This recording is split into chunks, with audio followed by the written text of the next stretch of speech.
Powered by the Montana Television Network. This is the 5:30 News on KPAX, Montana's news leader. Good evening, I'm Jill Valley. And I'm Dennis Bragg. With crime on the rise, Lake County leaders may finally be forced to come up with a way to replace the aging jail and provide more room for inmates. Sheriff Don Bell believes it's important for the community to back the idea to help solve the problem, and tells our Nicole Miller the project could even boost the economy. Lake County Sheriff Don Bell believes the key to fixing the county's inefficient criminal justice system is by building a new jail and justice system. I believe that if we had a new justice center where we could incarcerate the people that need to be incarcerated, our crime rate would drop, our property values would climb, people would come here, more businesses would come here. The facility saw its last update back in 1995. Since then, the county has seen a dramatic rise in violent crimes driven by drug abuse. Most of our drugs are coming from Mexico and then coming up the West Coast and then brought over here. The drug trade is really it drives the burglaries, it drives the thefts. A recent assessment of the jail found more than half of the inmates were in custody because of alcohol and drugs. Makes them a lot more unpredictable. I've seen that they're a lot more violent, a lot more paranoid. Bell says the next step in moving forward is having a needs assessment done. He says they've already visited other similar-sized jails to see what's possible. We looked at 3 reasonably close, and Lewiston, Idaho is the furthest, and then Missoula, and then Bozeman's. And we're kind of mirrored Bozeman's jail, how we would like to build ours, because their recidivism rate is under 30%. Which means people that go to their jail, less than 30% of them come back. We're at 70%. So somebody we have in our jail, there's a 70% chance they'll come back to our jail. Bell says the overall goal is to get offenders back to being productive citizens. Nicole Miller, MTN News, Lake County. Voters will likely have to decide whether to support a bond to pay for construction of that new jail in Polson. Meantime, the Montana State Prison Warden is out of the job after only 10 months there. The Montana Department of Corrections confirms to MTN News Warden Michael Fletcher fired from his job as head of the Montana State Prison. The department would not give a reason for Fletcher's termination, stating that it is a confidential matter, but the firing comes about 2 months before the end of his 12-month probationary period. Fletcher was hired last March to replace Warden Leroy Kierkegaard, who retired last April. Montana prosecutors and child advocates say rising methamphetamine use is creating a crisis of neglected and abused children. However, as Mike Dennison reports, prosecutors have complained Child Protective Services isn't helping the situation, refusing to turn over evidence that could help children and their families, but that appears to be changing. When state child protection workers suspect children have been exposed to highly toxic methamphetamine, they can order a test of the kids' hair follicles. But the state has been refusing to give results of these tests to prosecutors or other child advocates, even though the legislature passed a law last year requiring it.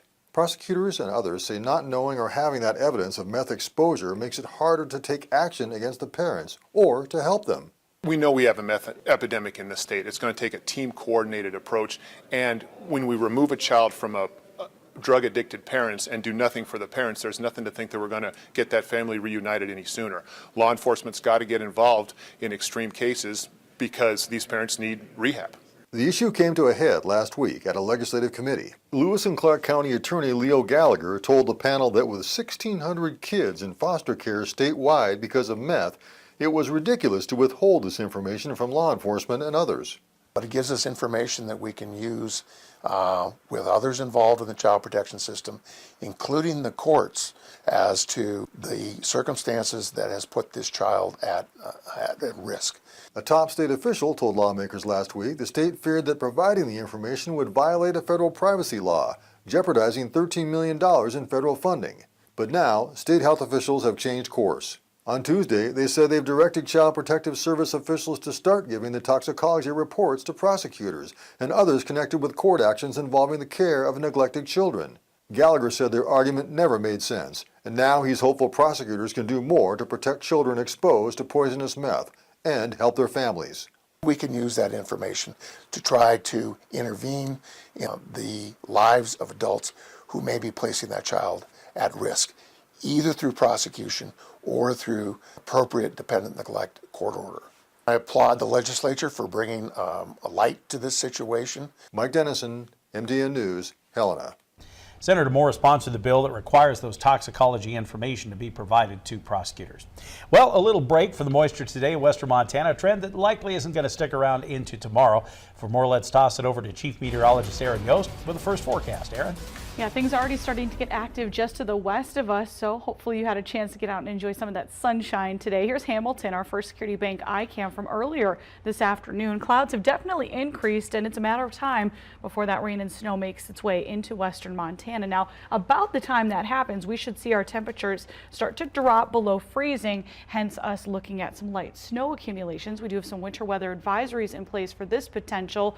Lighter amounts expected in the Flathead and Mission valleys, traced to 2 inches perhaps, but it's Wednesday afternoon that we're going to start to see those snow levels rising as warmer air moves in. Roller coaster weather expected over the next several days. Details coming up. To keep an eye on all these changing conditions Aaron was just talking about in western Montana, you just need a mobile device. Download the KPAX Storm Tracker weather app. You'll get on-the-go forecasts from our Storm Tracker weather team. This is a free app in the Google Play or the App Store. He's a decorated war hero of both the Korean War and World War II, and now Jack Henley can add another accolade to his collection. MTN's Connor McCauley says the 93-year-old veteran gets the star treatment with a personal congressional visit. Thanks, Jill and Dennis. One of Montana's congressional leaders was in the Bitterroot Valley today to honor one of our state's veterans. Republican Representative Greg Gianforte was in Hamilton to honor World War II and Korean War veteran Jack Henley. Gianforte presented Henley with a certificate of his tribute made on the House floor back in November. Henley joined the Army right after graduating from high school in 1943. He served in the Pacific Theater during World War II and received 2 Bronze Stars, a Silver Star, and a Purple Heart. Henley then re-enlisted to serve as a drill instructor for troops during the Korean War. Gianforte says he feels this honor is well-deserved. Jack had such an exceptional story, and he was a member of this greatest generation. We took special efforts to make sure Jack was recognized for his service to our country during World War II and the Korean War. Henley served a total of 28 years in the military and received 18 medals over his time of service. Back to you, Jill and Dennis. Thanks, Connor. In education news this afternoon, the Flathead Valley Community College will expand the Kalispell campus over the next 2 years, part of a new drive to help serve more students seeking higher ed degrees. The development is part of the ONE campaign, a privately funded effort to construct a new library and learning center along with a new college center. The 12,000 square foot library will feature top-of-the-line technology, space for group projects, a student lounge, and a virtual reality lab. The College Center will be a 50,000 square foot space with a performance and lecture hall, multi-purpose activity center, and outdoor amphitheater. The entire project will cost $18 million with more than $5 million already in the bank, driven by a $2.5 million donation from the Broussard family. We expect these buildings will set us up for much success in the next 50 years to continue to do what we do best, which is be a community college and meet the needs of our community as it grows. Groundbreaking expected this spring with completion of the project in a couple of years. Glacier Park International Airport is now the state's fastest growing airport with almost 500,000 passengers last year. The airport saw a nearly 9.5% increase in traveler counts in 2017. And while many people were making the Flathead a destination, the airport also saw a record number of departing passengers in every month of last year except March. And with United Airlines recently added, airport officials are confident those numbers will continue to grow. Well, up next in Montana Made, we'll meet a Montana woman whose handcrafted jewelry is getting the attention from some pretty famous people. Stay with us here on